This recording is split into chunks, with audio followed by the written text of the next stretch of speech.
भारत के उत्तर पूर्वी कोने में स्थित अरुणाचल प्रदेश एक ऐसा राज्य है जो अपने प्राचीन परिदृश्य, समृद्ध सांस्कृतिक टेपेस्ट्री और अविश्वसनीय जैव विविधता से आकर्षित करता है। घोर प्रकाश पर्वतों की भूमि के रूप में जाना जाने वाला अरुणाचल प्रदेश प्रकृति प्रेमियों, सांस्कृतिक खोजकर्ताओं और साहसिक चाहने वालों के लिए एक स्वर्ग है। भौगोलिक दृष्टि से अरुणाचल प्रदेश की सीमाएं पश्चिम में भूटान, उत्तर में चीन और पूर्व में म्यांमार से लगती है। यह राज्य न केवल सबसे पूर्वी राज्य है, बल्कि भारतीय राज्यों में सबसे कम घनी आबादी वाला भी है, जो आधुनिक जीवन की हलचल से एक शांत मुक्ति प्रदान करता है। इसके अछूते जंगल, ऊंचे पहाड़ और घुमावदार नदियों का विशाल विस्तार देश के सबसे मनमोहक स्थलों में से एक के रूप में इसकी प्रतिष्ठा में योगदान देता है। अरुणाचल प्रदेश विविध परिदृश्यों की भूमि है, जो उपोष्णकटिबंधीय जंगलों से लेकर अल्पाइन घास के मैदानों तक फैली हुई है। पूर्वी हिमालय इसकी स्थलाकृति पर हावी है,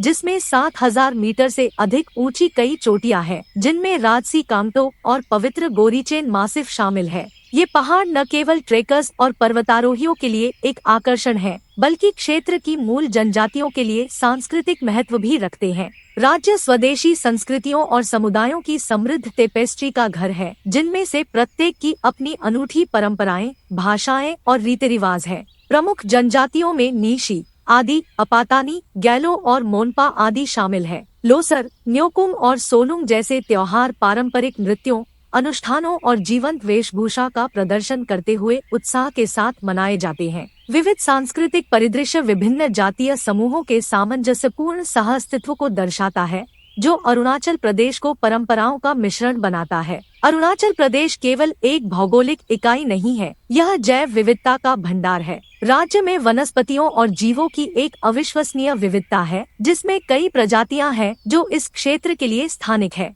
नमदाफा राष्ट्रीय उद्यान पूर्वी हिमालय के सबसे बड़े संरक्षित क्षेत्रों में से एक यूनेस्को विश्व धरोहर स्थल और एक जैव विविधता हॉटस्पॉट है। यहाँ हिम तेंदुआ, लाल पांडा और क्लाउडेड तेंदुए जैसी मायावी प्रजातियां घने जंगलों में शरण लेती हैं, जबकि पक्षियों की ढेर सारी प्रजातियां इस क्षेत्र के प्राकृतिक आकर्षण को बढ़ाती हैं। अरुणाचल प्रदेश में बहने वाली नदियां न केवल इसकी प्राकृतिक सुंदरता में योगदान देती हैं, बल्कि स्थानीय समुदायों के लिए जीवन रेखा के रूप में भी काम करती है। ब्रह्मपुत्र, सियांग और सुबनसिरी राज्य से बहने वाली कुछ प्रमुख नदियां हैं, जो मंत्रमुग्ध कर देने वाले परिदृश्य और राफ्टिंग और मछली पकड़ने जैसी जलाधारित साहसिक गतिविधियों के अवसर प्रदान करती है।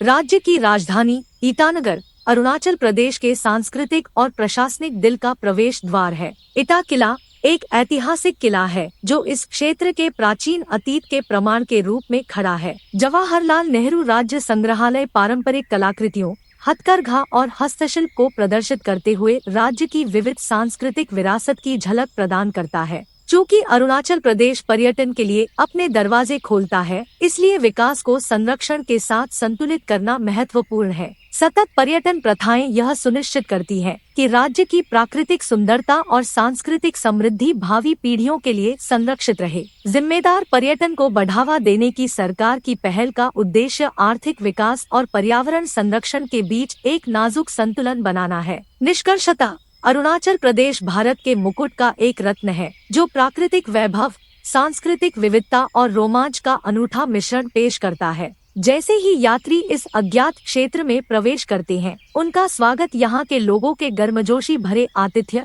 मनमोहक परिदृश्य और एक ऐसी जगह पर होने का एहसास होता है जहाँ समय ठहर सा जाता है। अरुणाचल प्रदेश सिर्फ एक गंतव्य नहीं है, यह एक ऐसा अनुभव है जो आत्मा पर एक अमिट छाप छोड़ता है, जो सभी को भोर से जगमगाते पहाड़ों का जादू देखने के लिए आमंत्रित करता है।